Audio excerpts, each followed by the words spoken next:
Right.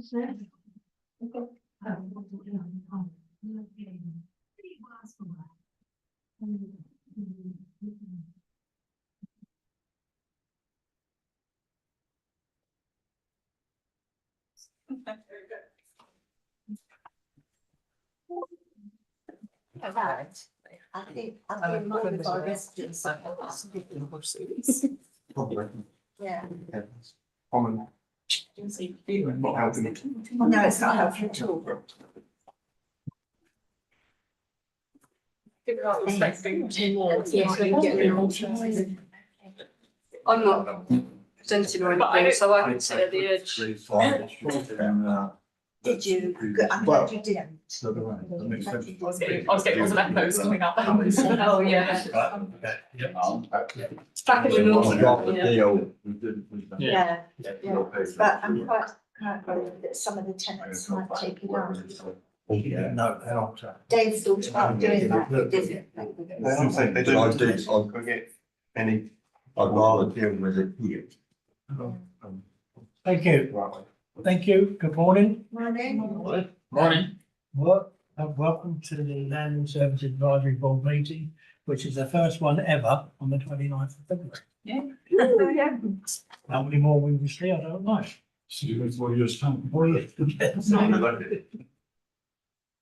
So welcome. My name is Terry Daubney. I'm the chair for today, and alongside me, I have our normal chair, Councillor Paul Lewis. If we could just go around the room and just introduce yourself, that would be very helpful for me and for anybody that's viewing us. And we are live today.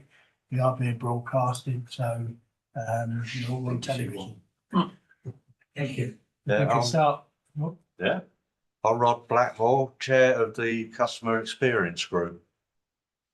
I'm Councillor John Rabini. I'm Councillor for Hazelmere, for Surrey, Waverley and Town. I'm Jackie Keane and I'm councillor for Shottermill and Critchmere, Hazelmere. I'm Candice Key. I'm senior accountant for HOA. Good morning, everybody. Welcome to the bonus day of the year. I'm Annalisa Howson. I'm Housing Service Improvement Manager. I'm Dave Madden, Riverside Court Tenants Panel. Joe Warner, I'm the Tenant Involvement Officer.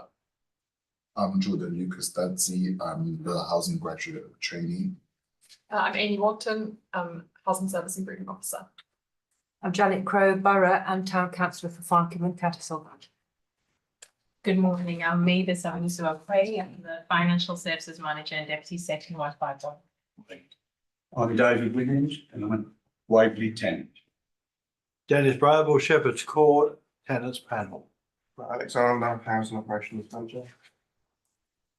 And I'm Paul Rivers and I'm not the normal, we share the cheering abnormal. Right, okay, thank you. And we have made taking our minutes and everything else. Welcome, thank you. So, do we have any apologies for that? Yes, we have apologies from tenants panel members Sally Purcell, Chris Austin and Rob Stratford, and Councillor Morrison is online today.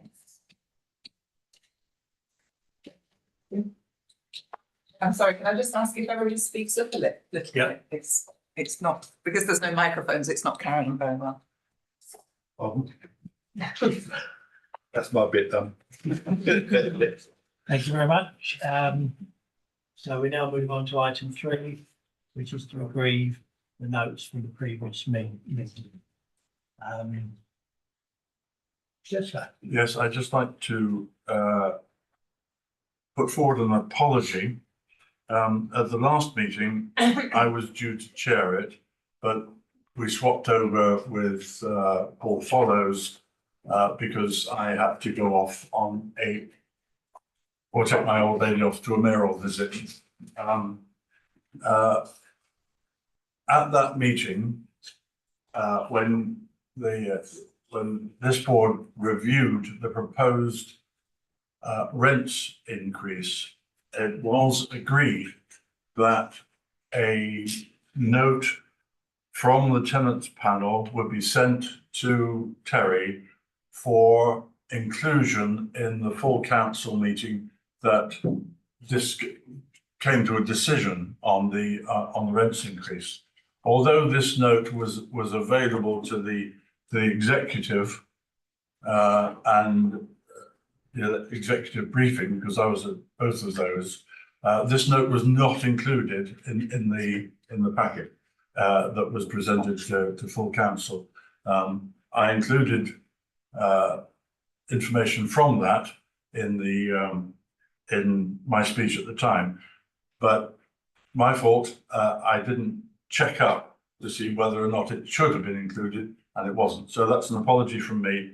And I've also had a note, or Leila's had a note from Sally Purcell, saying that she's not able to come here, and she expressed her concern about the rent increase. And I think that's effectively what she said, isn't it? So apologies, maybe we can add something like that into the minutes of this meeting. I'm just waiting for the no confidence vote in us. I said us. Us? Thank you very much. No, I thank you for that apology. I was disappointed. We put what I think was quite a strong case, and I felt that it was almost that it was ignored, but I accept that that wasn't the intention, and that it was a mistake, but thank you very much. Are there any other issues on those minutes for that meeting? None at all? Thank you.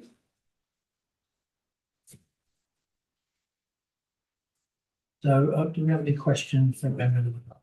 No, no questions, no. Thank you.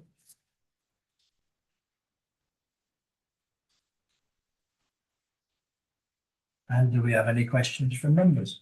Nancy. No, thank you. So we move straight on now then to item 6. And Amy's going to present the senior living consultative feedback. Yes, I'll just share my screen.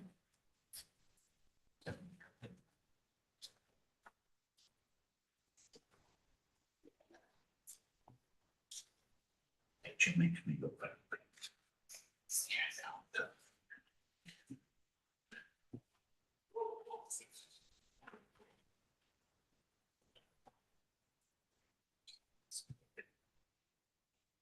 Okay, so I'm here this morning to talk about the senior living consultation 2023 feedback.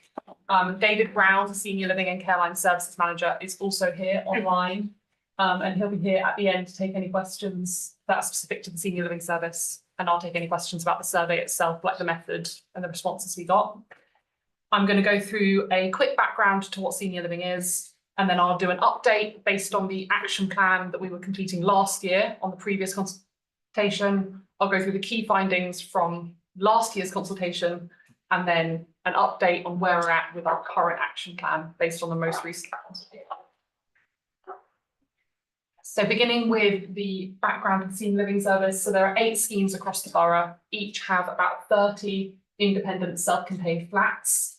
There are 5 senior living officers that work across these schemes. Their aim is to empower tenants to live independently. So they help tenants manage their tenancy.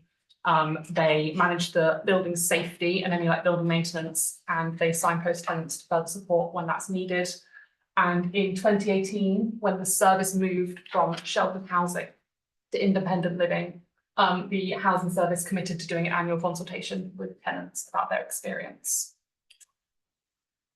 We did a consultation at the end of 2022, and then created a 2023 action plan that we've been working through. All of the actions but one have now been completed, and that one has been carried forward. I've got 4 highlights from the actions that were taken. So we moved to quarterly tenants meetings based on feedback rather than monthly. We introduced frequently asked question and scheme information folders in each lounge in the schemes. CCTV was installed in all the main entrance areas. That was a project that was ongoing before the last consultation, but approval from like kind of tenants' opinion on the installation was asked in the last consultation. And the accessibility group, which is a group of tenants who work to like raise issues to make the scheme communal areas more accessible. They continue to use the feedback from the consultation to make changes in the schemes, including there was a ramp, some pathways in a garden, and they reviewed how the senior living officers communicate with tenants by text to make sure that like the font size and things are accessible to as many people as possible. The consultation this year took place in November. Every single tenant was sent a paper questionnaire that they could complete and return. I also held drop-in feedback sessions in every scheme, and there was an online form and telephone and email contact was provided. I had 112 responses, which was 42% of the tenants. Almost everyone used the paper questionnaire to do that. And I did have a few people come along to my drop-in feedback sessions, which was lovely. There are two things that I would like to highlight, most of all from the feedback from the consultation this year. The first is the high levels of satisfaction. And this year we asked two different satisfaction questions based on feedback from the tenants panel. So we asked whether tenants were satisfied that the senior living service has improved over the last year. And we also asked how satisfied they are with the overall service. And we had almost 90%, well, about 90% in both of those. And I also followed through, so we had a handful of responses that said very dissatisfied or dissatisfied with those questions. And I followed those through like the rest of their questions, looking at their free text responses. And the majority of those, the dissatisfaction was coming from repairs that had not yet been completed, that they were chasing up and putting in their form, that they were unhappy about that. The other area that I would like to highlight is communication. So communication has been like quite a big topic in each of the consultations that I've been involved in so far. So the 2021 one, the feedback from tenants was that they would like more communication from the senior living officers. They'd like to know more about what's going on in their scheme. And then we saw a change through to 2022 based on the changes that we made, where tenants were no longer asking for more communication. It was now they'd like the methods by which they were communicated with to change. And then based on changes we put in place this year, neither of those came up, and the feedback about communication was very positive. So I've included two nice quotes from the free text responses that we got. And the other area of communication that I'd like to highlight is the feedback about the check-in call service. So this is the name given to the process through which the senior living officers fulfil their safeguarding duty and ensure that they know that each tenant is okay each week. But it gives tenants more flexibility and control about how they're contacted and how often, because they can request the method and the frequency. Last time we did the consultation at the end of 2022, it was quite, I mean, the process had been happening, but it had just been renamed and it had been discussed. So tenants weren't necessarily sure, and that showed up in the responses. People weren't really sure what it was all the time. But this year, we didn't get any of those responses showing that the process has settled in nicely and the satisfaction with how it's working was very high. Now I'd like to finish off with the 2024 action plan. So what we're doing with the responses from this year's survey. Let me just find my action plan. Have a look at it. So I'm going to go through each of the 5 key areas and talk about what the action is and what we've done so far. Starting with communal spaces. The main actions here were to discuss the condition of the walls and carpets in the internal corridors with the senior living officers and review if changes are necessary to the planned decoration programme. This was discussed at the most recent team meeting, and the officers shared information about how they can spot clean their carpets, because Bowring House have just had their carpets cleaned, and that was very effective. And the walls and carpets are part of a cyclical programme, and the team talked together and prioritised the carpets and walls that are in most need of redecoration. The other action was to discuss the laundry room use with the senior living officers and review if there are enough washing machines and tumble dryers in each scheme for the demand. The senior living officers again discussed this at their most recent team meeting, and they said they will continue to monitor it, but they think that the issue is that the few tenants that raised this in the consultation, it's because they try and do their washing at the one specific morning where the laundry rooms are busy. So they're going to monitor it, review when the busy periods are, and then communicate this to tenants so people are more aware of when the demand is on the laundry rooms. The next area is building safety. So the only trend in the building safety responses was that several tenants raised concerns about whether the windows are necessarily always closed. Sometimes they find them open and that worries them. So the senior living officers have agreed to review the in all the internal, well, I guess they're both internal and external doors and windows, and check that they're able to open and close properly, and update their communication with tenants about this. So there are signs up throughout the scheme saying, once you leave an area, please close the windows. So to check that all those signs are still in place, and include a reminder in their monthly newsletter to close windows once they leave an area. The parking area this is often comes up in the consultations about the availability of parking spaces at the schemes. So we included a reminder in the outcome letter that went to all tenants about how the parking provision at each scheme works, and that we have signs up stating that it's for tenants only, but we cannot enforce this, and it is up to tenants to talk to their visitors to encourage them to park elsewhere and not use tenants' parking. And the team also discussed at their team meeting how they can encourage alternative methods of transport. So there's information about hopper bus and local public transport available in each scheme for tenants. The job description is the action that was carried forward from last year. So that's all approved and updated with the team. It's just waiting on approval from the new executive head of housing. And then the accessibility and maintenance requests, that's where tenants reported a specific concern that they would like action. So they've all been kind of where it's specific to their scheme. So they've all been passed to the senior living officers who will investigate and review them individually. That is all of the actions from the action plan. So David and I are now here if anyone has any questions about the presentation. Only a very quick one, because it does look a very good report. It seems as though we're doing the right things. Thank you very much. My only question is, you mentioned about the parking and that there was no visitor parking. Most of these are elderly people, so presumably they get elderly guests. So if you have an elderly disabled guest to try and visit you, where are they supposed to park? Because presumably they won't be able to walk. Is there some set aside available spaces for them or something? There aren't any set aside spaces for visitors. At the moment, that's where some of the tension comes from, because visitors will use the parking. Is David? Shall I come in? Yeah, shall I come in, Amy? Can everyone hear me? Yes. Yeah, okay, great.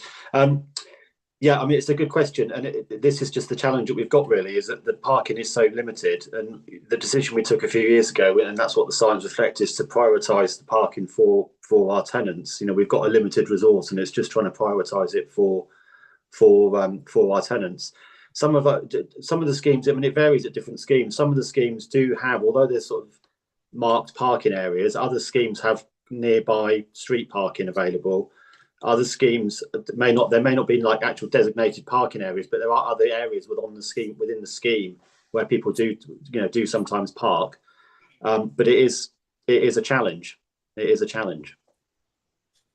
Yeah, my reason for raising it obviously is concern that elderly are often isolated anyway, and we seem to be slightly making them more isolated, not through a fault of our own, but of course, I don't know how many visitors they get or whether they are disabled or not, but it is a point worth bearing in mind. Yeah, no, it's a challenge we're very aware of, and it is, we always try and be sort of creative in looking at how best we can assist everybody, whether that be tenants or indeed visitors. But with such a limited resource, we've just we've obviously prioritised the needs of our tenants over anybody else. But that does leave challenges for other people. We accept that. Yeah. Oh, sorry. Yeah. I mean, we have the same problem in Hazelwood, Broadston House. I mean, there is no parking there at all, really. They have to park in Vicarage Lane. But it's just one of those things. I think I do agree with Councillor Beanie, but I mean, the thing is, it is as it is, and you're not going to be able to change it. So I think people tend to advise their visitors where is the best place to park locally. And I think that probably works, to be honest. But yeah, if somebody's disabled, I'm sure they would be able to find the spot, but not in Broadston House. I just wanted to ask, thank you. I appreciate the parking can't be enforced. I mean, in terms of other people using the spaces, but are there plenty of notices up saying do not park, residents only? Yes, there are big signs in each car park saying tenants only. And there's also a marked emergency bay at every scheme near the entrance, so an ambulance will always have a place to park. Any other questions? Just me. No. Amy, I think you mentioned that one action has been carried forward to this year. Which one is it? That's the job description approval. Right, forgive me, didn't hear. Thank you. Well, I had the opportunity to join the officers last week in their meeting, and I've got to say, a very interesting and open meeting. We talk about parking. They're very open and talking about future car sharing and maybe allocated cars for senior living centres that they could borrow and things like that. So they're really looking at the parking issues and seeing where we can go from there. And I think from the tenant panel point of view, we asked the question of tenants as to whether the service had improved. Quite a dangerous question, I suppose, but it's very pleasing to see that that's up in the 90%. Well done. Yeah. Any further questions? Yeah, sorry, on behalf of Sally, obviously I'm not on the panel, but on behalf of Sally, I wrote to you about the carers using the emergency bays. Yes. Because they're only there for 15 minutes. The carers who come in park where the residents should really park. They do this all the time.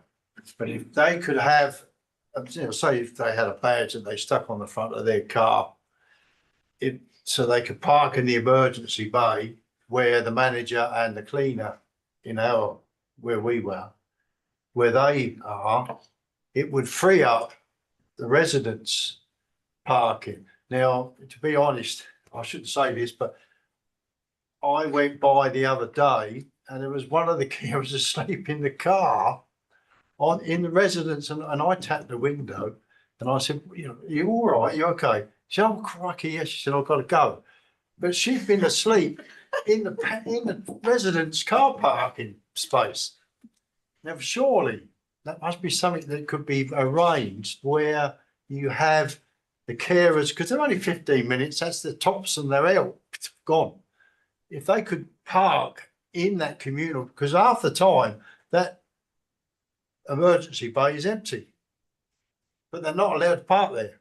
But if they could have something where they could put in the window of the car, they're in, do their job, out and away to go, and it's freeing up the residents, what I said to you in the letter. Yeah, and I referred that to David as a suggestion. I'm not sure if it's something you've managed to explore yet, David. Yeah, we've got a tenants meeting at Shepherd's Court in a couple of weeks' time, actually, Dennis, haven't we? Which I'm coming along to. So the plan will to discuss it then. Yeah. So it's on the list. We can discuss it in a couple of weeks' time when we meet. Yeah, thank you, David. Okay. Identifying how many carers, what's the regularity, what requirements we need to have for the ambulance bay, is there any squeezing of space? And then, as you say, how do you recognise that it's a carer? I mean, carers used to come in little cars that were all emblazoned with the logos, but I'm not sure if that happens anymore. No. Yes, it does. Yeah. Thank you. That would be a suggestion. So we'll move on to item 8 then, please. And I think that Jordan is going to present this AWEB's law on damp and mould mainly. You've skipped number 7. Oh, 7. I don't have a. Yeah. You were ready to go. Right. I've already jumped. Because I don't have any papers, you can't say anything. Yeah. Thank you. So housing management update number 7. That's Oh, there you are. Good morning, everyone. I'll just introduce myself. I'm Neil Davis, the housing manager for the Waverley Council Housing. I missed out on the round table earlier. Yes. What I'd like to do today is just give you a brief overview of the cases that we cover, an A to Z of cases, and the volumes that we have, and then some of the priorities. And then you feel free to ask questions. So the housing tenancy team cover everything from abandoned vehicles and adding household members through to vulnerable and welfare tenants. I can't think of a Z off the top of my head. We have a team of 5 officers, 2 seniors and myself. and we work pretty much with most departments across the council and most stakeholder agencies in the borough. So as you can imagine, we have a real variety of issues that we work with. Very broadly, using the Pareto principle, we have a focus of 10 or 20% of our 5,000 homes that we tend to work with, and they take 80 or 90% of the time that we work on. So perhaps most of our tenants who pay their rent and who maintain their properties, we don't see very regularly. We tend to see the people who have a particular issue that they want to report, or a particular vulnerability, or a communications issue. And that pulls focus for the team on how we go about our work. Our focuses, and I have a mini risk assessment that I have in front of me. I do apologise, it's not actually something I can put on the screen at the moment, and that will be circulated in the next few weeks for you. But we have a matrix of what are the biggest volume of numbers that we're dealing with against what the subject matter is that is our big priorities. And for us, dealing with antisocial behaviour is a priority, dealing with complaints and dealing with compliance.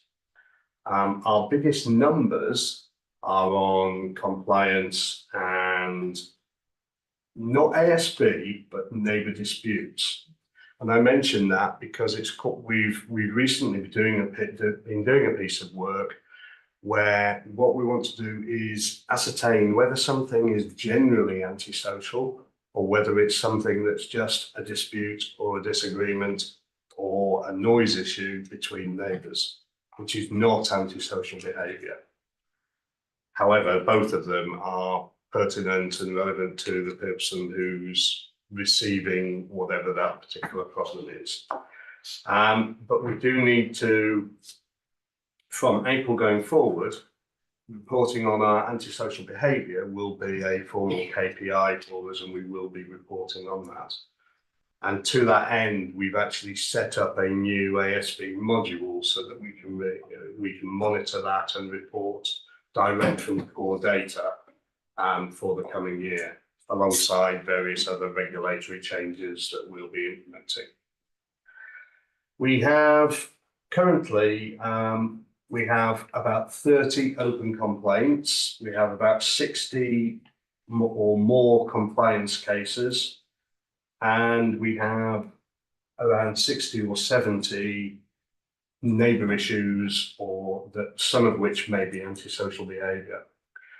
With the more elevated neighbour issues, we work with social services, we work with our partners in the police, and any other stakeholders that may be involved. Quite often that may be a GP or somebody providing support or advice to those households. So we do tend to use our support network because the housing officer, I think sometimes people think they have a magic wand to wave and that we can go out and fix every issue that's reported to us, and that's not always the case. We do our best, but we have to work within the limits of our capabilities and also within the confines of the tenancy agreement.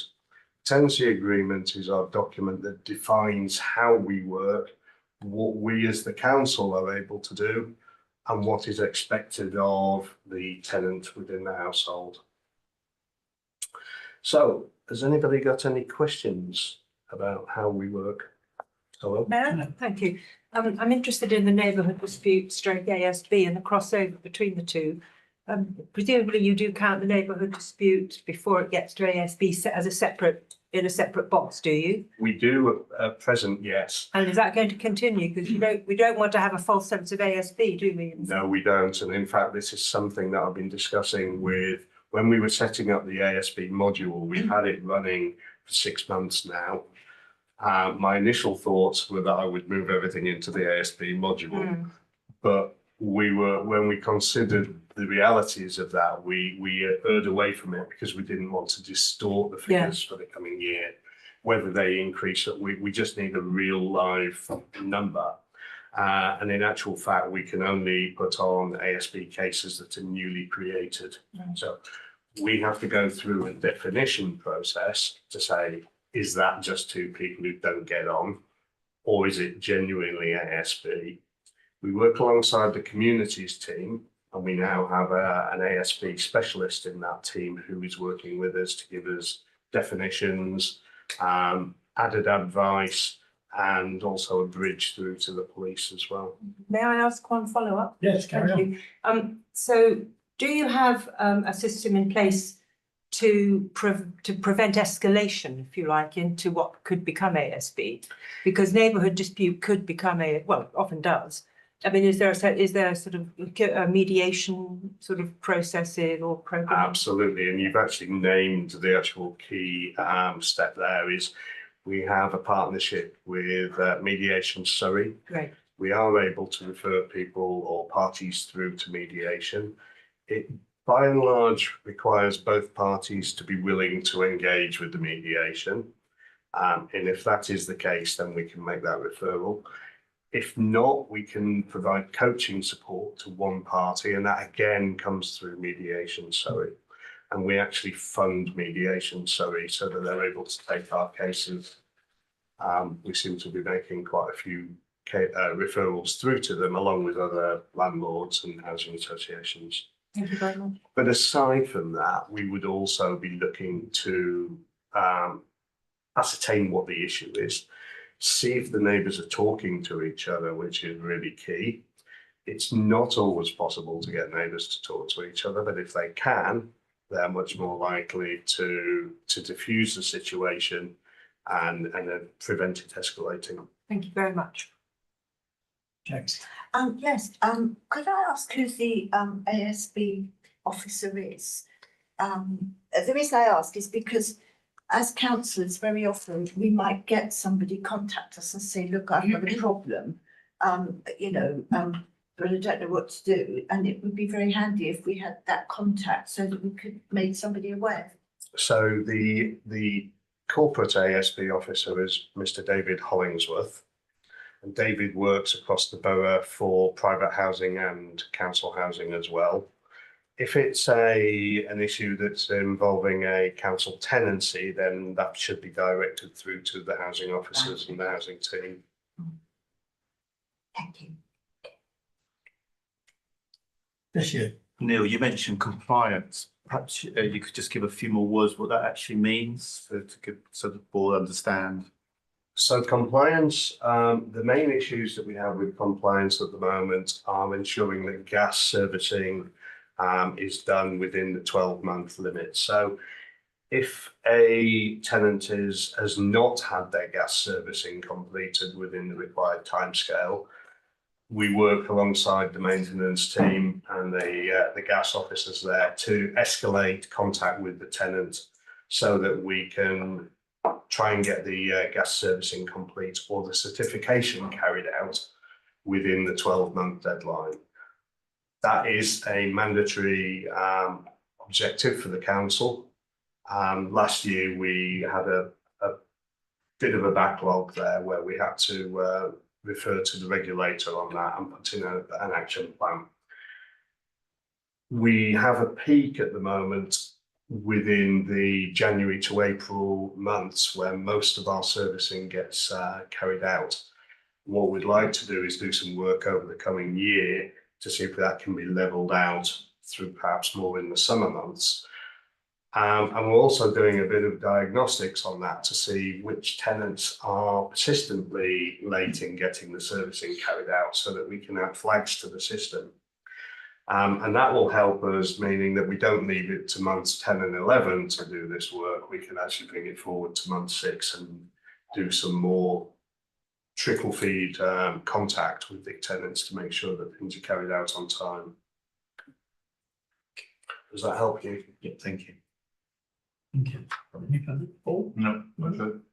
I just have a question. It appears that from what you're saying, antisocial behaviours is quite a key thing for your department now. It is a key thing. With antisocial behaviour, there is no instant fix or one solution because it will depend on the parties that are involved and how they and what the particular issue is.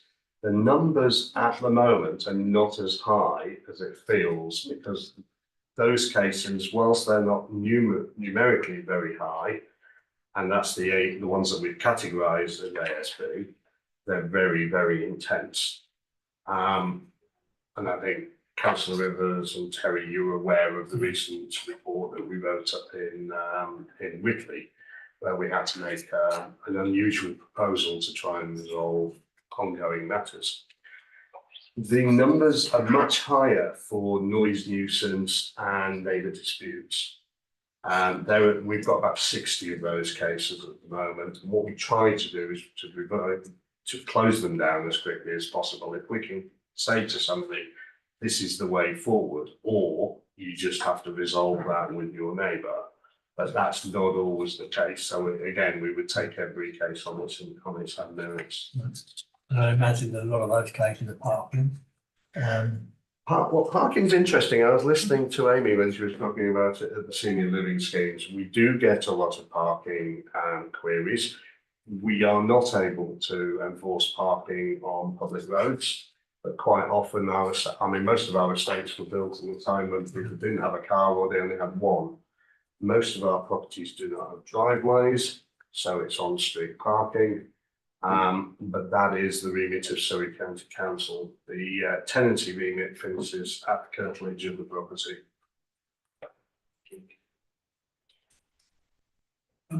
John? Yeah, have you got any contact or ways of dealing with incidents, particularly ASB and noise, outside the normal working hours? Have we got a call-out system of some description, or what happens? We do have the emergency number, so if anybody had a particular issue, they would report it to the out-of-hours number. If it was a particularly antisocial event, then people would always be able to phone 999 101 to contact the police. And the environmental health team also have a referral system. And we do work alongside environmental health to use monitoring equipment where that is required. At a lower level than going to put in monitoring equipment, we have a system, it's an online app that we use called the Noise app. And it's quite a basic system. You can put it onto your phone, but it does mean that people can gain evidence of that. And it date stamps and time stamps it, so that we can say, yes, that actually happened in Acacia Avenue at 10:45 at night. And that really helps us because a lot of the information that gets sent through to us, if it's not categorized well and we can say, actually, that was at that place, it's very difficult to use it as evidence.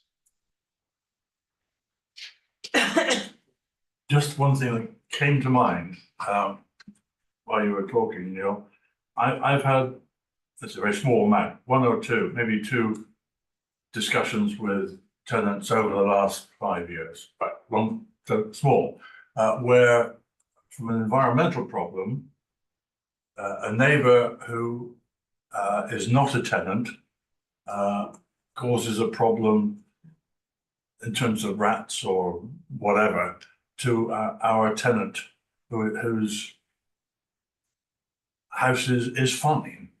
Yeah. Now, you don't have any real able to deal with that for a non-tenant. We don't have any leverage over homeowners, unfortunately, but we do work alongside the communities and the environmental health team and the planning team. So if there was a known problem that we could evidence, then we would work in conjunction with those colleagues. Right. So our tenants should still raise up the issue in the normal way if they have. That's correct, yes. And actually, we have a case at the moment where we work alongside the communities team who do have an oversight of the whole borough. And it is possible to take legal action or further action on advice as to how we would do that. Great. Thanks, Neil. Okay.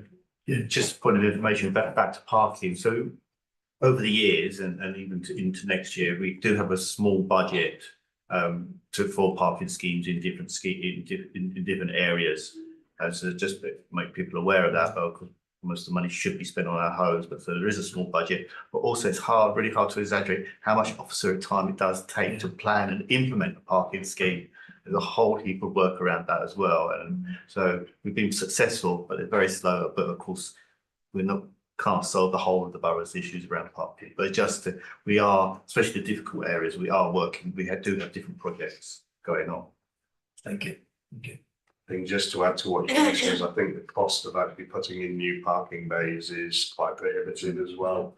But what we also will do is we will look at if we have existing bays and say the line marking has gone for disabled spots, we will look to get them marked out if they're on Waverley land, or we can work alongside Surrey County Council.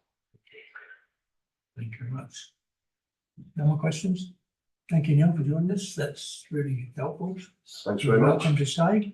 I'm actually going to leave this morning, Terry, but I will be in touch with you about coming along to some of our meetings. Thank you very much. Very nice of you. Thanks, everyone. Right, we'll now move on to item 8.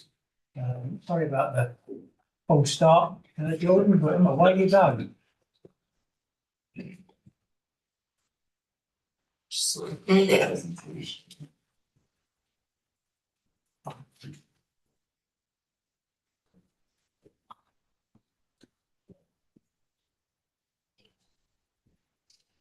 So in this part of the meeting, I'll be focusing on Arab's law and everything you will need to know about its proposed legislation. So just a brief overview, the Arab's law consultation has been launched by Housing Secretary Michael Gove as part of the amendments to the Social Housing Regulation Bill. The law proposes introducing new stricter time limits for social housing providers and forces them to take prompt action when tenants are dealing with dangerous issues such as damp and mold. The law was proposed in honor of the tragic death of Awab Isak. Awab suffered respiratory issues caused by exposure to black mold in his Rothschild flat where he lived with his family. And this legislation aims to confront the issues of poor housing by recognizing the mistakes made by Awab's death. So the primary focus of this proposal is to set timeframes for social housing landlords to investigate, fix and report health hazards in unsafe homes. The proposed legal changes will make it mandatory for landlords in England to investigate hazards within 14 days and start fixing them within a further 7 days. Emergency repairs will also have to be made within 24 hours, and failures from landlords to comply with these changes could result in them being taken to court, where they may be ordered to pay compensation for tenants. All regulations under the law would also be embedded in tenancy contracts, making it possible for tenants to be aware of their landlord's obligation and be empowered to legally demand for decent living standards. I will now go over some of the consultations and be asking the board whether they have any comments or feedbacks regarding these recommendations. So the first one will be timescales for initial investigations of potential hazards. So if a registered provider is made aware of a potential hazard in a social home, they must investigate this within 14 calendar days to ascertain if the hazard, if there's any hazards. Have you got any comments regarding this or feedback? Thank you. Thank you. I would question about the 14 days of checking up on somebody with mold, because I've got 3 ongoing tenants who have been complaining about mold and damp in their houses for months, and one of them is years. And it's only when an intervention is made by perhaps a counsellor that you know there's been an investigation into it, and that concerns me greatly, because damp and mold, as you rightly pointing out, affects people in very serious ways. And to my mind, our tenants aren't getting the satisfaction that they need from the people that we employ to do that. So that is a concern that I have. So the aim of the legislation is to actually put some structure around that to make sure that a landlord will investigate all reports of damp and mould, and it won't be held over and that there will be remedies to the tenant if that action isn't taken. Yeah, thank you.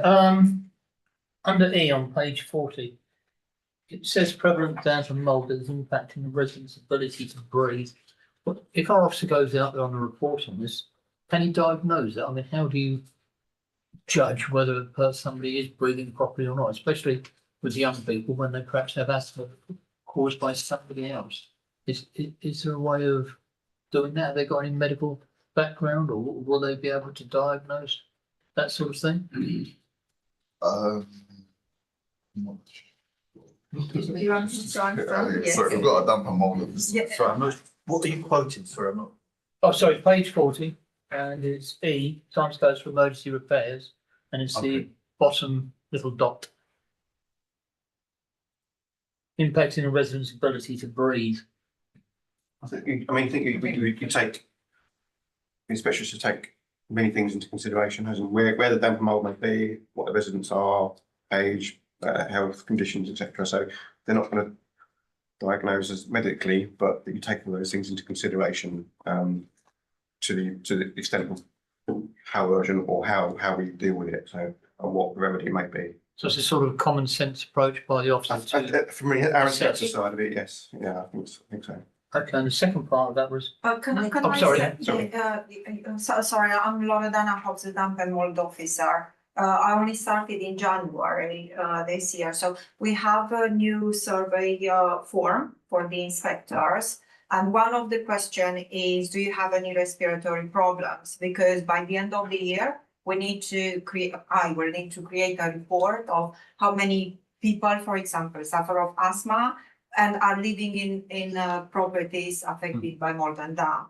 So this will help me to create this report as well, but also will help us. So it's only a question. The inspectors are not medically trained people, so they are surveyors, they are risk surveyors, and it's a question. But we have few people who refuse to answer the question. So there are some tenants who refuse to answer the question. So it's more difficult for us to help them and to know the urgency of how fast we need to act. Because we have, for example, recent surveys with babies who were coughing, red eyes. We implemented a solution immediately. So in the same week, everything was done. A whole house ventilation system was installed to drop down the humidity levels in the property, to improve the overall environment in the property, energy efficiency as well. They don't need to open the windows any longer. Yes, to improve the overall health. Thank you. Give me a lot of satisfaction with that answer, because obviously up until now, we as councillors have been to property and you think, well, is this caused by damp or mould? Or is it, as you say, cold on a child? It's difficult to know. Yes. And it says under that, the registered provider must action emergency referral as soon as practical, and in any event within 24 hours. If it happens as usual over a weekend, have we got the facility and cost, presumably, to actually put that into practice within 24 hours? So presumably if it's reported on the Saturday, it must be done on the Sunday. So we have obviously out of hours, which is a third party provider that triages it. And then that would go to our repairs contractor that may go out. But if they should be aware and trained enough that if of any safeguarding issue, if they go to a property that they've got concerns, that they should be fed back, and that would go to the out of hours Waverley officer as an escalation. So, and then we obviously have the ability to put people into a hotel short term if need be for any repair that may deem required. We can put them into a hotel immediately, and we dealt with on the Monday over the weekend. Yeah, okay, it's just that obviously the council, we do get feedback sometimes that 24 hours at the moment isn't being achieved, and this is obviously putting a big onus on us as council to make sure that we improve that service, that it is done in 24 hours. So it's not just damp and mold, it's any, gas leak or asbestos issue or something like that, we would have that consistency to do. Yeah, and obviously, although I don't want to say cost is a driver, on the other hand, we've got limited fundings, as we all know. So we've got to make sure that cost implication is covered. Tenant safety is paramount at the end of the day. Sorry, can I just ask, I know, you're in the middle of your report and I do apologise, but on page 41, you know, they talk about the possibility of people being decanted. If somebody, for instance, has sort of several rooms with mould, and it's bedrooms and what have you, and they all need to be treated, and these people have asthma, would they have a right to be decanted while that work is being carried out because it could affect their breathing? I think, I mean, that's a judgment that we have to look at. Yeah, because one of my tenants that I'm sort of working with, they have not been offered to decant, but all of their rooms need treating, and they both have asthma, and that worries me in a way because I have asthma, and if I was to have chemicals painted around me, then I would start coughing and I would have breathing issues. So, you know, I just question, you know, how high the criteria has to be before they would be perhaps decanted for a couple of days while those chemicals are treating the mould. So I think so if the investigation finds like that the hazard is like an imminent risk, and the property cannot be made safe within like the specific time scale, they must, like, the registered provider, social housing landlord must like give suitable alternative accommodation to the resident. Thank you.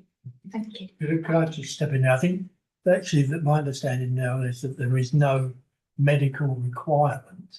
There's no, you don't need to have a medical practitioner to recommend you take these processes.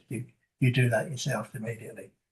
We take the word of the tenant. Yeah. So if they say, I suffer of asthma, but we don't require any medical documents or anything for them to prove that they have asthma. Okay, thank I think we ought to try and, it's a bit like with any emergencies, anything, we try and sort of encourage people to look at damp and mold, specifically like another compliance issue. Yeah. If it's a health and safety issue, for whatever reason, people deal with it like a compliance, like, you know, issue. Yes. All right. So going on to the second point, requirements to be placed upon landlords to provide written summary of investigation findings. So within 14 calendar days of tenants being made aware that there's a potential hazard in their social home, landlords must provide a written summary of the finding to residents that includes details of any hazard identified, and if applicable, the next steps included anticipated timeline for repair and a schedule of works. Any comments or feedbacks for this? Well, all that seems eminently sensible. I mean, it should really be happening anyway with any situation, frankly, whether it's repairing roads or anything like that. My question, I suppose, is who actually overall supervises this to make sure that it's actually happening? Because I'm very used to a lot of things being said. Just say, happen, and of course they don't actually happen. So Jordan's presenting on the consultation, but we've got Matt and Laura Downer here who are actually managing the service. So I appreciate you asking the question, but please, just he's not going to know the ins and outs of the processes. But at the end, you can summarise how we've responded to this. Yes, because we have responded. I've got the new damp and mold post, but we're totally fine. So I imagine that you will all support the consultation questions. Absolutely. But what we wanted to do is bring them to your attention, so then you can hold us to account in the next 12 months to make sure that we are doing these things. Jackie, it's all right. I've got some questions. Okay. So Now we're after. And I think with all these timescales, it shouldn't be a target. It should be, that's the maximum it's got to take. No reason why you can't do it in 2 days if you can do it in 2 days. Carry on if you've got more. Okay, so the third point is timescales for beginning repair works. So it's recommended that if an investigation indicates that a reported hazard poses significant risk to the health or safety of a resident, the registered provider must begin repair works within 7 calendar days of the written summary being issued. So any comments for this? Agreed, I think it looks Agreed. like. So the fourth one is timescales for completing repair works. So registered providers must satisfactorily complete repair works within a reasonable time period. The residents should be informed of this time period and their needs should also be considered. Agreed? Yeah. John? Yeah, just a very quick one. I mean, again, as Councillor Keane said just now, we are having problems with some tenants where that is not happening. So will this tighten that right up? Because I went to see a couple the other day and it's been going on for 18 months.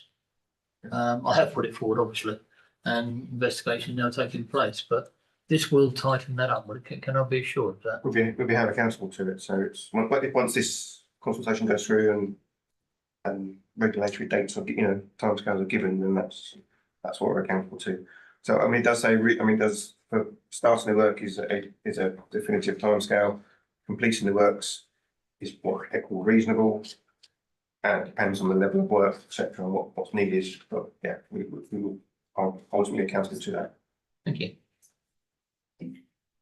Many further points. The next point is timescales for emergency repair works. So hazards that pose a significant or imminent danger to residents will be required faster action and should be treated as an emergency by landlords. This could, for instance, be gas leak, broken boilers, lack of water supply, electrical hazards, like exposing wires, significant leaks, broken doors or windows that present risk to the home security, and mold and damp that's impacting residents' ability to breathe. The registered provider must action emergency repair as soon as practicable and in any event within 24 hours.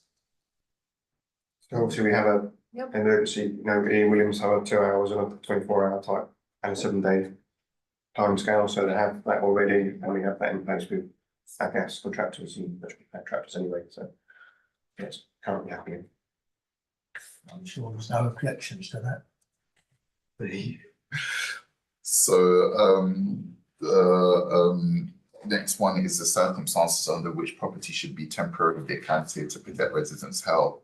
So I will briefly mention this before, but in the event that investigation finds a hazard that poses a significant or imminent risk to harm or danger, and the property cannot be saved within a specific timescales, or Arab's law, the registered provider must offer or arrange for occupants to stay in a suitable alternative accommodation until it's safe to return. Agreed.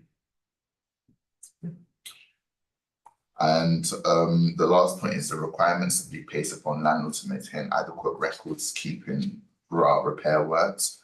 So the recommendation states that landlords will be expected to keep clear records of all attempts to comply with the proposal, including records of all correspondence with residents and any contractors. If the registered provider makes all reasonable attempts to comply with the timescale but is unable to, for any reason generally beyond their control, meet these, they'll be expected to provide a record of the reason that they're prevented from doing so. Great, thank you. Sorry, can I make one overall, Yes. one overall question, just from a financial point of view?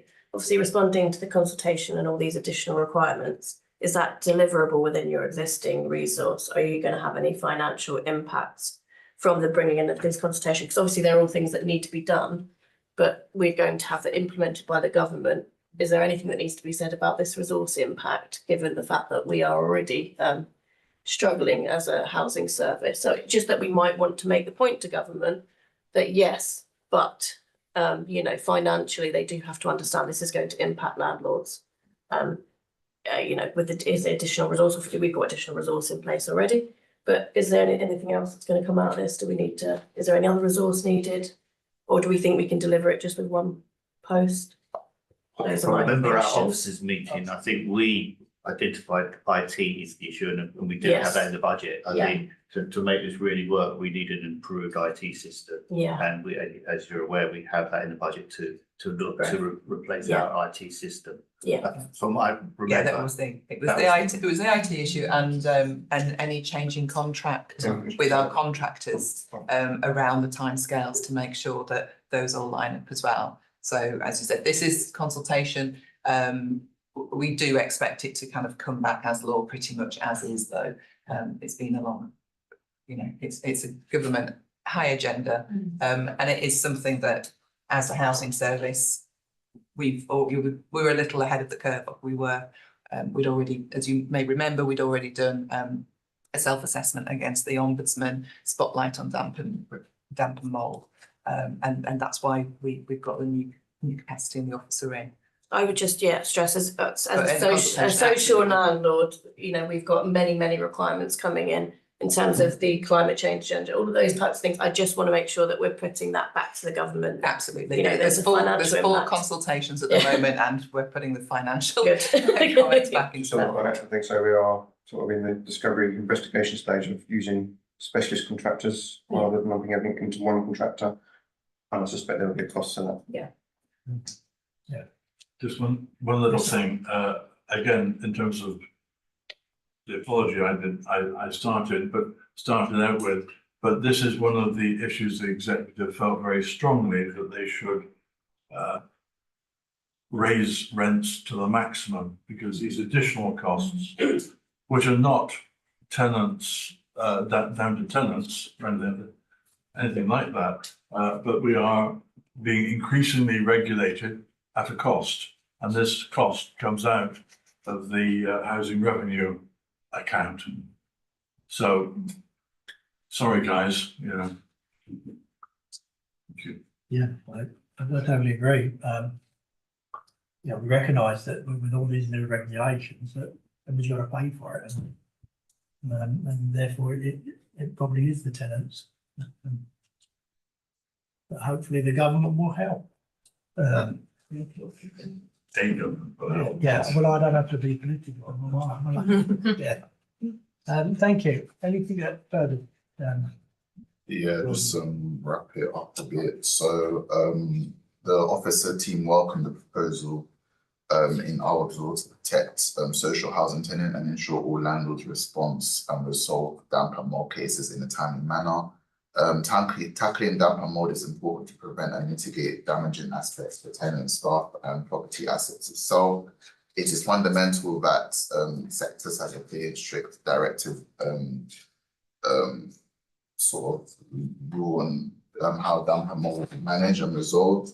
And this will ensure clarity for all staff, stakeholders and tenants, as well as managing expectation of meeting the best practice. Does anyone have any final sort of questions or comments?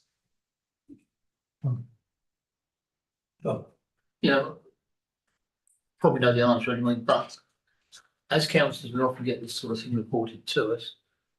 Where's the best place to report it to in the housing team? Is there a particular, we've got a new officer over there who's obviously dealing with it. Where would I, as a councillor, report it if I get a tenant telling me that she suffers? So you report, so any service requests should be reported through the housing customer service team. So initial requests are reported there. You can follow up requests through them as well. But if you're dissatisfied and you don't believe your request has been dealt with, then you can put in a formal complaint.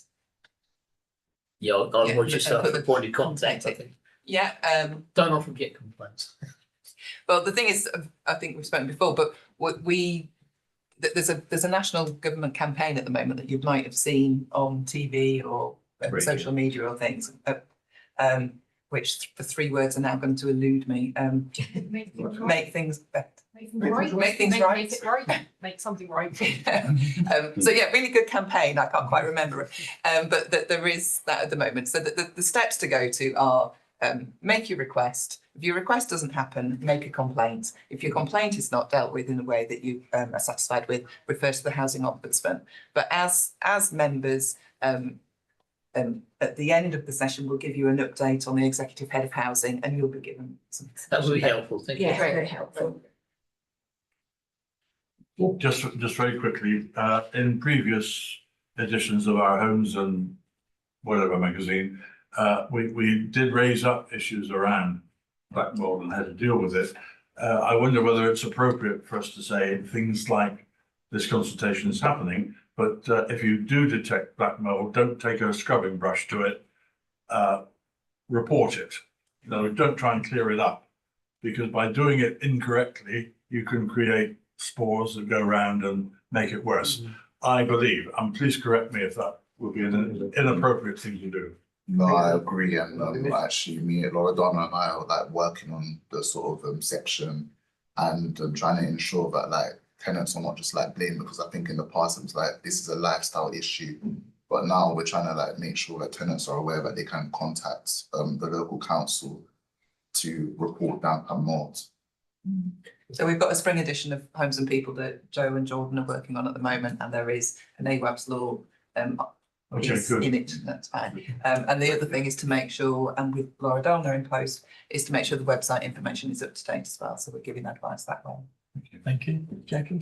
Yes, I mean, you know, I've brought this up before at meetings, but I mean, damp and mold, it can be from moisture inside, but also it can be the fabric of the building.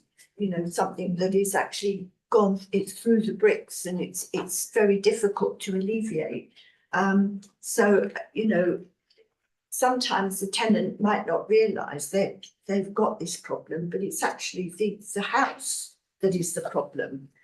So, you know, it's something that I do worry about with some of our older properties, because we have got very old, 1952. Two of our estates were built in 1952, and three of those problems that I've been contacted on are on those estates. And so therefore it's, you know, it does make me wonder if that is possibly part of the problem. Lordana's remit is dealing with the responsive The whole thing. element, but also looking at history trends. Yeah. You know, is it all the same properties in the same type of Yeah. type of property in the same road, those kind of things. So that is part of the sort of proactive approach that is one of the recommendations from the Ombudsman as well. I will speak to you. Thank you. It's just, but to summarise our response, because this is not a shock to us, and Matt has been preparing this, so, and we've got in the budget, so Matt's sort of got an extra inspector to actually take on to carry out the further inspections that would be mentioned. So we've got 3 inspectors now doing this work. Then we've got the damp and mould officer, which is again a new post that's been mentioned. But also we've got an energy efficiency project lead person as well, looking even more strategically at our stock, how we can basically that fabric first approach, insulate the properties, and again, and the issues you're saying, the older properties, because we've got, I think, 800 properties that were built before 1945. Yeah. So they're going to be damp and drafty, perhaps more likely. So I think we are sort of ahead of the game, I feel, with the work that saying Matt that's achieved. I'm not saying everything's perfect before someone jumps down my throat here, but as I say, we are working with that. Also, just quickly, what's flashed it out, we've done the stock condition surveys. We've got into 83% of properties. So that's sort of given a running start for Dina to start with. So we've got a peak of cases that we need to deal with, but hopefully then we will have a nice, you know, even way forward going forward. And I'm going to say we'll set up a program of regular of stock condition surveys going forward as well, so we can manage that rather than have this big peak that we've got. So I think just what I'm trying to say is we have been proactive already. We're not waiting for this to come in. We are up and ready. Thank you. Thank you. I think what's also important whether we could be looking at the future and whether there's technology or equipment that can stop this happening. Yeah. Or just Sorry, very quickly. Damp and black mold, you don't have to have damp to get black mold. It can be as dry as anything. But if you have warm and you have cold, black mold. Doesn't have to be damp. Okay, yeah. Okay. So, Thank you. I think we need to move forward now because we're starting to run out of time. The recommendation is that this board look at review the law, which we've done, consider processes and responses to that report, which I think we've done, and make comments to inform council of response. And again, I think we've done. So are we happy for that report goes forward? Really happy. Thank you. Thank you. Thank you, Jordan. Just before we do move on, I need to go back to Amy's presentation on senior living, but I failed to look at the recommendations for that. And again, that was the recommendations that we reviewed the presentation which we did, and any of the comments, and that the future process of reporting will continue into September 24 and maybe beyond. Yes. Thank you. We now come back to Amy again. To the succession policy. It's all to you.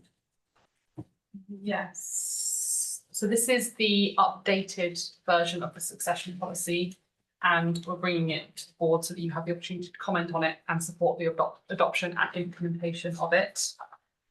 I'll go through a background of what the policy is and what it aims to do, explain the changes we've made in this update, and then take any questions. So succession is the legal process by which a tenancy passes from one tenant to another tenant after the original tenant has died. This update hasn't changed the right of any tenant to succeed. That's a right that's statutory within legislation. So in summary, the succession rights, there's only one succession per tenancy. If it's a joint tenancy, then it always goes to the joint tenant. If it's a single secure tenancy from before April 2012, then it can either go to their spouse or a family member that's been living with them for 12 months. If it's after April 2012, then it only goes to their spouse, and family members do not have the right to succeed. The changes that have been made to this policy mainly revolve around clarifying those rights so that they're more clearly written down, and also clarifying the use and occupation charges. So these are a payment that's made by a person when they're occupying a property, but they do not have the legal right to do so. It's equivalent in value to the rent and any other charges normally paid by the tenant. And it is used within this policy. So if a tenant dies and someone remains in the property who doesn't have the right to succeed, if we charge them for living in that property and call it rent, then that means has some legal implications for accepting them as a tenant. But if we charge them a use and occupation charge, then we're not accepting them as a tenant, and we can support them to find alternative accommodation, and then they move out and we can use the property again. The other section of the policy that I wanted to highlight is that the policy supports using the housing stock efficiently. So if someone succeeds to a home that they would not normally be allocated under our allocations policy, so if it has significant adaptations for a disability, or if they would be under occupying, then we will support them with an elevated banding on the housing register to move into an alternative property. However, if it's a spouse and they succeed to a property that they are under occupying, we do not have the right to move them. We can encourage them to downsize because it might make their life easier, but we do not have the right to make them find accommodation elsewhere. That's all the updates. So if anyone has any questions about any of those. Yeah, thank you. I think I hear what you're saying about a spouse being allowed to stay. For instance, they might have a 3-bedroom house and just be one person in there. When we've got 1,000 people maybe on our housing list that need a 3-bedroom house, and it does somehow seem strange that we aren't able to do any more than encourage them to leave that property. And I do wonder if maybe something could be maybe put in the policy, and probably the answer is no, but whether it could be that, you know, if for instance, a couple have a property and one passes away, that person that's left could be encouraged to move into, or advised that they would have to move into maybe a 2-bedroom or 1-bedroom property. And it's just that I feel that there are a lot of people, I'm sure, in our housing stock that are living in properties of 2 or 3 bedrooms, and there's only one of them. And it just begs the question of whether we ought to have something in policy that says, yes, you can remain in a tenant, but you have to downsize. I mean, I don't know, but it just seems that asking them to do that, they won't. Yeah. Or very few will. I hear what you're saying, and it is a challenge, and it would be part of the conversation that the housing officer would have with the tenant, and they would be likely referred. So we have a easy move and transfer officer, I think is her job title, Marina, who works with tenants who are under occupying to encourage them and support them to move. So she does things like she has a budget, and she can put new carpets into the home they're moving into and make it easier for them to move and support them with finding removals firms. So that's what we have in place at the moment to make that process easier. A lot that don't want to move. But fundamentally, we can't do it. The secure tenant. And it's a pity. Yes, so, you know, through various reviews and focus groups and initiatives, we do work with people to or get them to take in other people, like take in some lodgers or something. Yes, or Ukraine. Thank you. Any further questions? Thank you for that report. What do we do first to do for this one?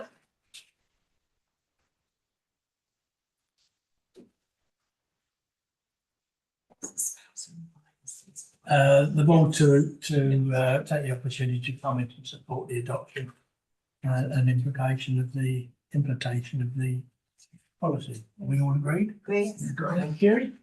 Correct. Good. And we're back with Amy. Seems to have taken over from somebody. She should be set up.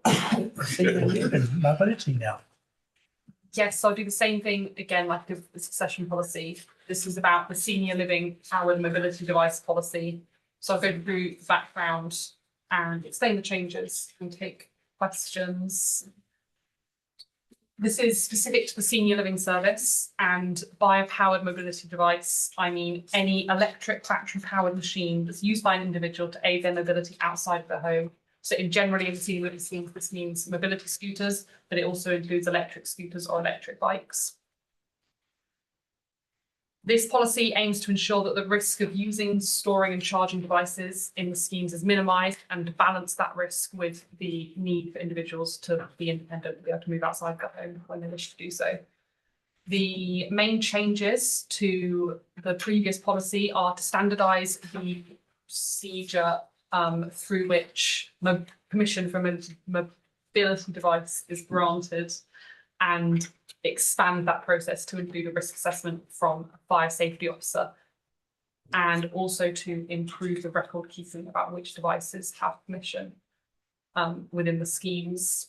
That's all of the updates to the policy. So all of the new devices that were brought into the schemes will go through this process, and all of the current devices within the scheme, there's about 30, are currently being retrospectively approved. Well, they're going through the approval process, and that outcome will be expected over the next 6 months. Does anyone have any questions about the policy? No questions at all? I think the only comment I have made, that I believe that in the future we're going to need more. I mean, very limited to how many spaces we have. But I think as the younger generations that are used to mobility become older, they still want to have that opportunity. So I mean, we've got to look at. Recommendation here is we accept the report. Do we accept the report? Thank you very much. Thank you. Now is 11, and it's performance dashboard and discussion. Okay, so as you're aware, we've got new regulatory consumer standards coming from the 1st of April. And we've talked about the quarterly performance report that the board has reviewed, which is a corporate report. And the chair and the vice chair have had concerns about whether that actually gives them enough information to monitor the performance of the housing service. And we promised that we'd have a discussion about the range of performance information we collect and give the board an opportunity to identify what it is they want to keep an eye on to make sure that we are delivering a good service. And you you've got an understanding of where the context of the service and where we're at with things. So Amy has very kindly pulled together a comprehensive dashboard of information, and it's really presenting to you as a pick and mix of what type of information you'd like to see, and if there is something we don't collect, whether it's something we need to make sure that we bring to you in a different format. So over to Amy. So I'm going to go through a couple of different areas, and there's about 5 or 6. If you begin with repairs, this is a selection of some information I can get on repairs.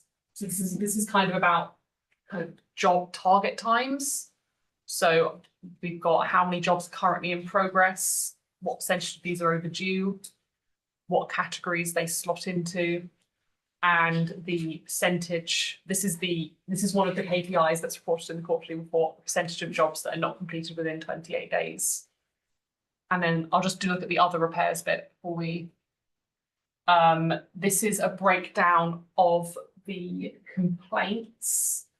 So we had 101 upheld level 1 complaints between April and February. And then I categorised them into Ian Williams or Smith and Byford, and then categorised them into what they are about. So we can see what the key issues are related to each contractor. So I've got that for Smith and Byford and for Ian Williams. So that's all the repairs information I have at the moment. Would you like to feedback on the repairs information and which bits of it you're interested in, or would you like to feedback on all of the areas at the end? I'd like to talk about this at the end because I'm very concerned with Ian Williams. Very concerned. Chair, just noting the time as well. I think maybe if Amy gave an overview of what there is, and then potentially you might want to ask a few members to pull together their thoughts. Yeah, and maybe bring it back at the next meeting. I mean, this is point of this presentation just to say what the format's going to be, not to actually discuss the actual data.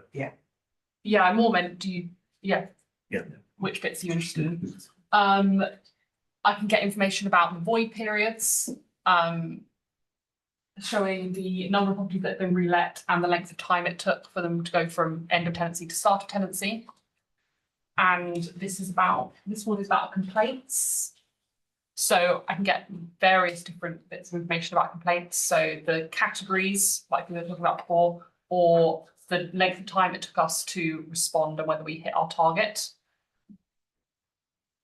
The compliance information.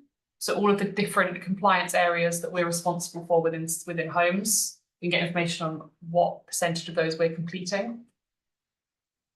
The rent information, we can look at the percentage of the total rent, the percentage that the rent arrears make up of the total rent, and we can break this down to the number of tenants and the size of those arrears. And looking at housing management, at the moment, the KPI report is the number of tenancy audit appointments, but we can look at reporting the number of their cases that they have open that they've responded to within their target timescales, things like that. That's the kind of pick and mix that we have for you guys if you want to have a look at that and pick up which bits you're interested in. Yeah, I'm not sure this comes under this or not. You did mention when you started this about complaints and what have you. The one thing I get a lot of is the contractor either making an appointment and then not turning up, or indeed not making an appointment and turning up just ad hoc where the tenant isn't in, and then suggesting, well, we came, you weren't in, that's your fault. all I would like is there any way of getting that sort of figure? Okay, so we can add that, so can we track missed appointments? Is that what you mean? Missed appointments and turning up without an appointment. It seems as though they want to blame the tenant for not being there when they didn't actually tell them they're going to turn up, which somehow doesn't seem right. So comparing it against the no access numbers and stuff like that. And I'll take one more question, Jackie. well, I was just wanting to follow up, or maybe we could actually have a proper session on this next meeting, maybe, because I want to do some prep on this. Really, I think this is fantastic, and it's great. It's really good that we can sort of drill down, but I don't feel quite equipped right this minute, especially as we're about to end the meeting, I suppose, to make very sensible comments. But I think it's really a great start. I agree. I think it might be better to take this back to another small group on a separate date, really, and come back with some recommendations with Amy's assistance for the next meeting. I think there's a number of things. Last question. Yes, but given that, some of us have concerns about Ian Williams, and the fact they miss appointments, they don't turn up when they're supposed to. And in fact, I had one tenant who was told, well, if Ashley weren't in, we're not coming back. And it goes on. And I personally think that we should invite Ian Williams to come along to a meeting to explain what exactly is going on, why this is happening, and also the fact that they do half the job. And when one tenant was told, well, I've got to be somewhere else now, so I can't finish the job, I'll have to come back another day. She hasn't seen them since. So I think it's something that we need to actually talk to Ian Williams about, to find out why they're letting our tenants down.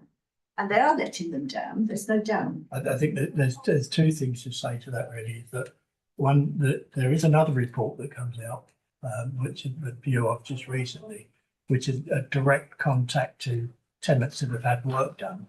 And that shows a really different pattern, which is quite interesting to look at.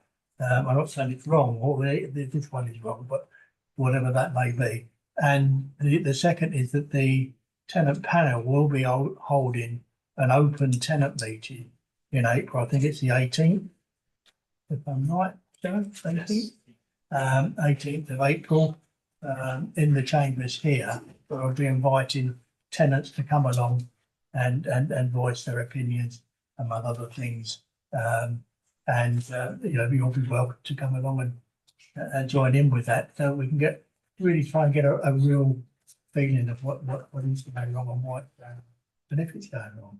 But this work will provide some background and evidence Yes, to inform that discussion, and I think we should have that before, so that we've actually got some proper evidence. I just want to point from me. Yeah. Could you just have a... Perhaps I'm on the second same before you think. So going back to councillor's point, so the leader has raised with Paul concerns about Ian Williams and does want this principal meeting. And we've started discussing that ideas with Paul on how to bring that forward. I think that's the important point, is we need to prepare for that and have the data and the information to actually hold them to account. So I'm working with Amy and Matt and Adrian, who's the contract manager for Ian Williams, on how we do this review and how we hold them to account and have an improvement plan going forward. So we still haven't got any firm thing to say today, but the kind of thing you're saying is what council follows is suggesting as well, and we're sort of developing what that would look like. So I suppose in the next couple of weeks we can come back and have a proposal on how we take that forward. So this, I know very quickly, but the suggestion that I have in response to this is that it's going to be an executive working subgroup, if you like, which will meet twice formally, and that Terry and I represent the LSAB at that. But we don't have an additional group from anywhere else, but it's a process whereby we too will take your comments and feed them into this group, but to include also Smith and Byford. Yes. Yes. Thank you. Somebody's trying to get in the door, I think. Sorry, we need to. Now, so I recommend that we just sort of adjourn for 5-10 minutes and go into the next room if possible. Number 4. Do we need to do that? I know that We'll just have there are a two brief things, pause. two things, yeah. So we'll have to leave now. Thank you. I'm sorry. Where are we going? So we need to pause, but Okay, thank you. Yeah, thank you for coming. I apologise, we've run out of time. We've gone out for what? Yeah.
Number 12 is about confirming an extension to contract we have for external decorations and roofline works.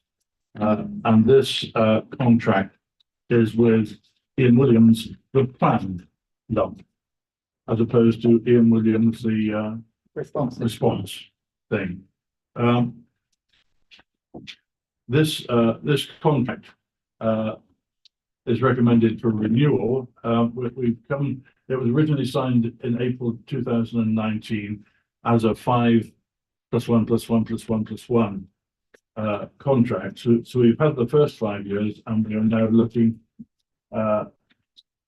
to extend this by 1 additional year at a time.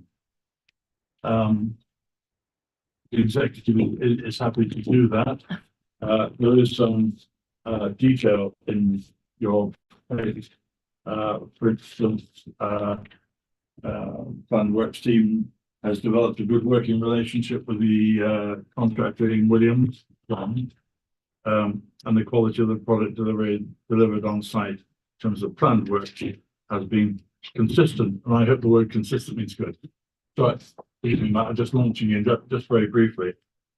So the recommendation is to, as part of the contract and its ability to be extended, as opposed to stopping it.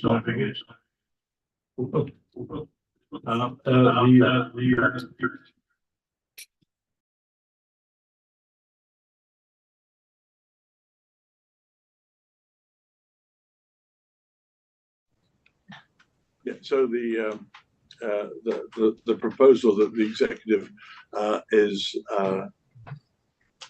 recommending, if you like, to which, and this is a different thing, to which I, as co-portfolio holder, will approve, or is down for me to approve, recommending what you guys say straight after this meeting. And this, the agenda item number 13 is a similar one to this. It's planned works on kitchen and bathroom done by Pylon.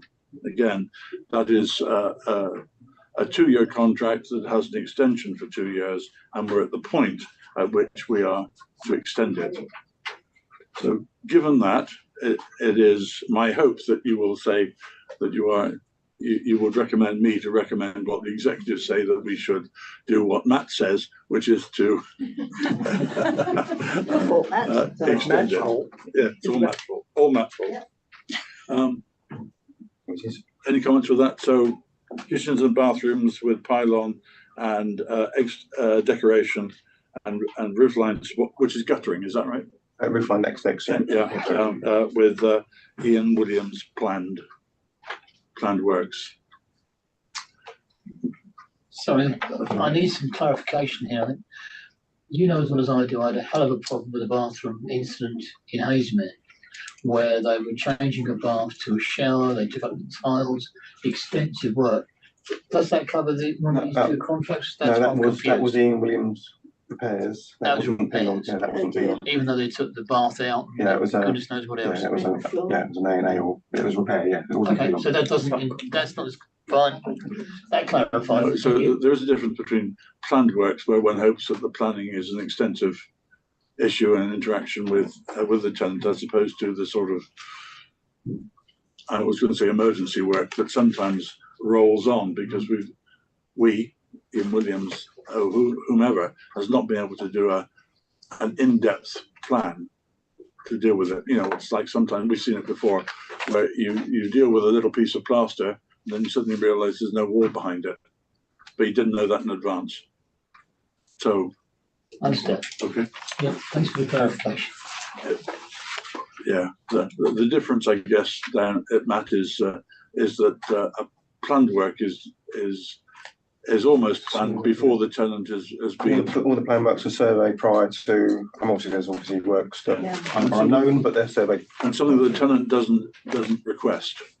No, it's engaged. It's full tenant engagement. Yeah. Yeah. Yeah. And with a 2-year contract with Pylon, we do have a break clause, so we can do it for 1 year if we feel, you know, don't have to go for 2 years. We can go for 1 year if we need. Okay, so we've had 2 years of Pylon. We've got +2 with a break clause after the first one to go. I'm happy with that. Yes. Okay. You've all said the right thing, because otherwise we would get a certain number of problems very quickly with people saying, I haven't got my bathroom finished. Yeah. I've never heard of Pylon. I think it's good. But may I ask, are there satisfaction surveys or whatever's about these two aspects as well? Because what we don't want to be doing really, I mean, we have to do it because we can't interrupt the planned stuff, you know, half cocked. But I mean, do we know that they're actually also doing a good job? They should be doing their own about these Williams people in terms of the repair department, that they're now under scrutiny. They do have their own. They do their own satisfaction surveys afterwards that our plan team review as well. So we wouldn't continue if we weren't confident that we were happy with their progress. Right.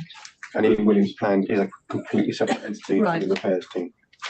But it is a good point, Janet, because as Terry mentioned, he's had a look at the repairs survey, not the planned work survey, but in terms of something that we would like to see more of on a more regular basis, More planning. to feed into Amy, is this sort of, I mean, tenant surveys are great, but they're wide and across the board. These are specific about what has just happened, so a much more vertical issue, and I think we will be looking closely at seeing what we can get meaningfully every 6 months or so for LSAB. And one of the things I mentioned to Paul about this particular document, tenants will get, it's not every tenant has repairs, but a selection. I had a telephone call and I had to say that it was 9 because it was perfect. There was no problem. There was no issue at all. But if you'd have said to me, am I satisfied with overall, then that would have been a different answer. But this gives, I think, a realistic view of what is going on and what's not there. But there are many things that go wrong that we've got to put right. I think Amy gave me, which I can't quite remember, a figure for the number of responsive repairs every month. Did you say about? It's about 900, but it varies between about 800 and 1,000. Right. So when we get a poor feedback on, let's say 5, that puts that total issue a bit more into context. On the other hand, of course, from the regulator of social housing and the Ombudsman's push for addressing issues with vulnerable tenants, we have to make sure that there is no overlap between the problem one and our vulnerable tenants as well. Absolutely. And the 5 who had a bad experience don't care that 99. No, exactly right. 900 and however many others, 95 people had a good experience. But this is one of the things that Paul Follows said to me. He didn't know whether or not the complaints we were seeing were the tip of the iceberg. Exactly. And there were an awful lot still that we didn't hear about, or that they were just the tip and there was nothing below the waterline. But I think that's something we need to, as an LSAB, look at and monitor with officers' support. And it is that encouraging to make a complaint. So, which was why we've been supporting the national campaign, and it has been on Waverley social media about how to. And can I say that there are some tenants that don't have a very good job done, that they don't like to complain. That's what I'm saying.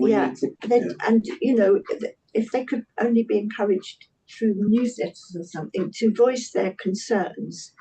And that's where councillors come in, because we get people ringing us up and saying, look, this isn't done, that isn't done, come and see this. We shouldn't have to really be with that. Well, that's part of our job, but they shouldn't have to do that for a tenant. They should have a good job done to start with. Yeah, may I just say that there is room here, I think, for sort of objective observers who actually also have some sort of training really as to what constitutes a good job done. I mean, I may think somebody's done my shower and done a good job, but it actually might not be. And I'm not going to necessarily be the best judge of that. Whereas somebody else who has actually also got no skin in the game, apart from to give good objective feedback, because after all, it's really about service improvement. It's not about beating people up, is it? It's about trying to get the best service for people in the most cost-effective way, etc., etc. So there's a sort of a case possibly for sort of more independent scrutiny of these things, so that it's not actually down to the tenant to say whether or not he or she thinks they've had a good job done or not, always. May I ask, I mean, do we have somebody go out and inspect work? 100% of planned works are inspected.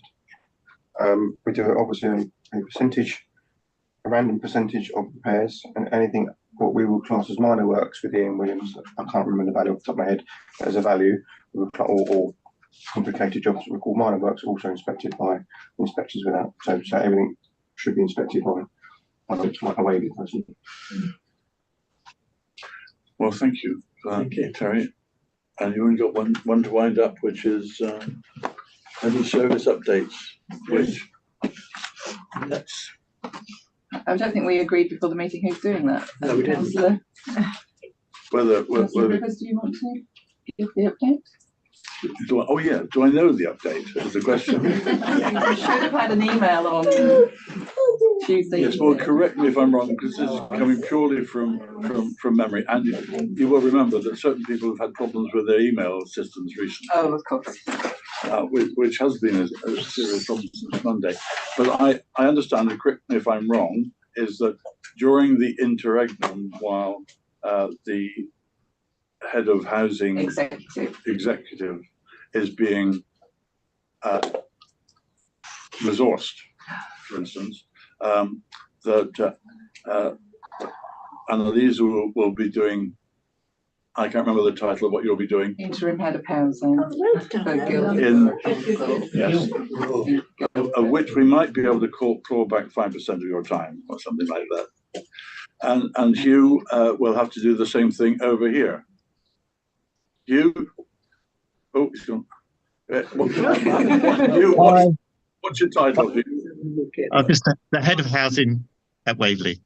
Yeah, so the buck stops at two places. Yeah, so there's interim arrangements in place while the executive head of housing is recruited to. And that may not be much more than a month, I would suggest. We've been told it's up to 6 months, but there's a month's notice either side. Right, okay. But all members should have had an email stating that if you have any housing inquiries, to refer them to Hugh. Thank you. Thank you, Hugh. Okay. Thank you. Date of next meeting, 28th of March at 10 a.m. Yeah. And I will share a work programme with you before I start in the next role. Yes. And I would say from my point of view, and I'm sure from the LSAB, can't think of two nicer people to deal with this work. Yeah, great. Thank you very much.